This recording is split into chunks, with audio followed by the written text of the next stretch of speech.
Hello everyone. Thank you for clicking on the Literacy Volunteers of Harrison County YouTube channel. We're a nonprofit United Way agency. We would love for you to view these videos and share them with your friends. Subscribe to our channel and give them a big thumbs up if you like them. This is our last lesson on learning to read. This is lesson 6 and it's on the importance of reading. We went through how to read, we went through phonics, and we went through some things about reading. Now we want to know why. Why would we want to read? Why is it important to read other than just, run-of-the-mill going to the grocery store? But there are 5 reasons here that reading is important. It develops important language skills. Your child or even an adult needs to be exposed to language to develop their vocabulary in a way that conversation doesn't. So if you're reading, you will come across words that normally people wouldn't say in conversation if they're just listening to mom and dad talk or the teacher talk. That will expose them to words that they might want to look up or they might want to be more interested in, and to broaden their vocabulary and words that they can then use, right?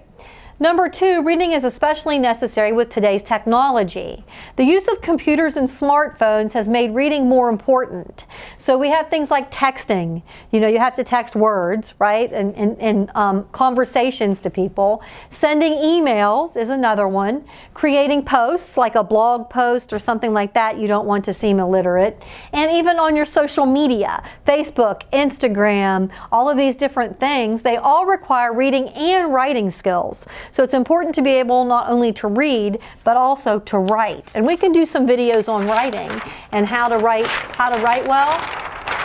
Number 3, reading can enhance your social skills. So our example is we have a child that's being read to during bedtime or story time. And that makes a book something to be shared. Sort of a special experience between you and your child, and you teach them that books are important, learning to read is important, and this is time for you alone to share with them. It builds a relationship with reading. This is just a little aside, but being a person who is well read is still a positive attribute in society because it implies increased intelligence and the fact that the reader may have an interesting background for debates and conversations. If you go to dinner parties or if you go into different places, even when you go to college and you grow up, you will have other people with different ideas and you can share ideas. Debate doesn't mean it has to be nasty. That just means that 2 people have different opinions and they want to talk about those in conversations. Number 4, reading opens up the world. Being able to read allows children to learn about different cultures, histories, and societies. It shows them both real and imagined lives. They can read a biography on Abraham Lincoln, and that would tell them all about his life, his real life, or they could read Harry Potter. That's an imagined life, right? But both of those things are important for kids to learn. It informs them about the past, things that happened a long time ago, things that are happening now in the present, and some certain ideas for the future. You might have just been watching on the news the Mars rover landed. Now we have a rover on Mars. That was all future when I was younger. We were reading about it. Now it's present for the kids to learn about, right? And number 5, reading is fun. When you're reading, you can get whisked off to a world of wizards or trek through a galaxy on a spaceship. It's called willing suspension of disbelief, right? You leave your intelligent mind at the door and you can open up your creative mind to fantasies and different things that happen to learn about those kind of things. And we want to become a better reader, right? Now we can read and we know why it's important to read, but how do we become a better reader? First of all, you need to choose the right book, right? Everybody has a different interest. So you're going to ask yourself if you would rather read for enjoyment or if you'd rather read for knowledge. Do you want to read a book about quantum physics just to learn about it? Or do you want to read about summer vacation spots because that's where you want to go, right? Are you looking for escapism? That's sort of a way to get out of your own head, out of things that are happening in your life, and you just want to read to try to escape from those type of things. Maybe you would like to read a current bestseller, so you can go online and read what everyone is reading, right? A lot of people are reading those. If they're bestsellers, they have to sell a certain amount of books. Number 2, you want to make a plan. You give yourself a goal or you promise yourself something and you have to keep you motivated. I am going to read this book in 2 weeks. I'm going to read this book in a month. I'm going to read this book to find out more about how to plant a garden. I'm going to read this book to tell other people how to speak Spanish. Different things that we want to read books for, right?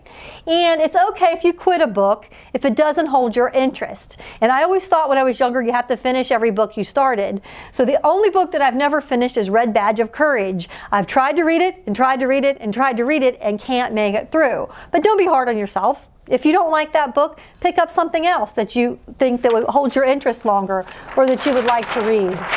We need to learn to read more deeply. If you notice that you're starting to skim through or skip pages, or you're just reading the end of the book, things like that, then you need to be able to go back and to read to find out more information. You can always keep a dictionary or your phone nearby to look up words that you don't know, or concepts that you don't know, ideas that you don't know, because that's what we're trying to do. We're trying to build knowledge, and those are important things. And then you can actively reread. If you read a chapter and then you get a little bit later and you're like, oh, I don't remember what happened, and you're reading on in the book, go back and read that, reread it to try to get it into your mind, right? And you also use a highlighter or sticky notes. Highlight passages, take a little sticky note and put it where you want to read. My sister is infamous for this. She writes notes all in her books, no matter where it is. There are more notes than there actual are text. But some people learn better that way. And then if you go back and look at it, you remember what you were thinking whenever you were reading that certain passage, right? You also want to read critically. Think often about the book you're reading. Don't just read it and put it down. Maybe during the day, if you're reading this book, kind of think, what was I reading last night? Go over it in your mind, kind of think, why did this author write this? Why is this important to me? Why am I reading this, right? So you have to ask yourself those questions when you're reading. What does this have to do with me, or what doesn't it have to do with me? Do you agree or disagree with the book? Sometimes authors will say things and you're like, well, I don't really think that's true. Well, you don't have to always agree with the author. You could always go and research the opposite opinion. And think about what makes good writing.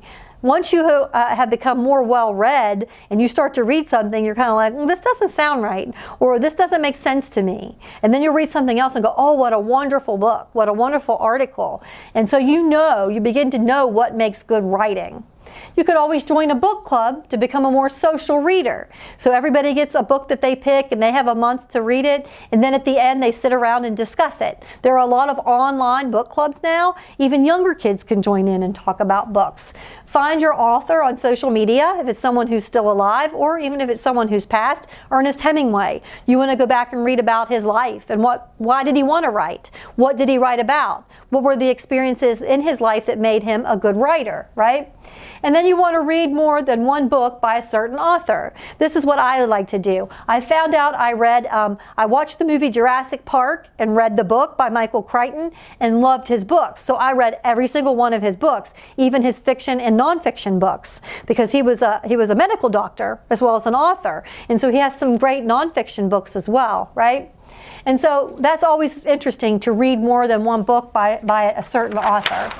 And number 5 is we want to enhance our post-book experience. So you could keep a journal or a reading log. Keep a little book beside, today I read about this. This made me think about this certain point in time. And then put note to self, research this topic. Note to self, look this up, so that you can be a more active reader. And we want to read outside your comfort zone. If this book is about something you don't like, maybe you don't know why you don't like it. You want to go pick up a book and read about something new to you to decide if this is something that you like or something that you dislike, or something you want to share with your friends or not share with your friends. The most important thing about it is we need to read, right? We want to make reading fun. We want to make it a lifelong experience and something that we could all enjoy. So if you like this video, please give us a thumbs up and subscribe to our channel.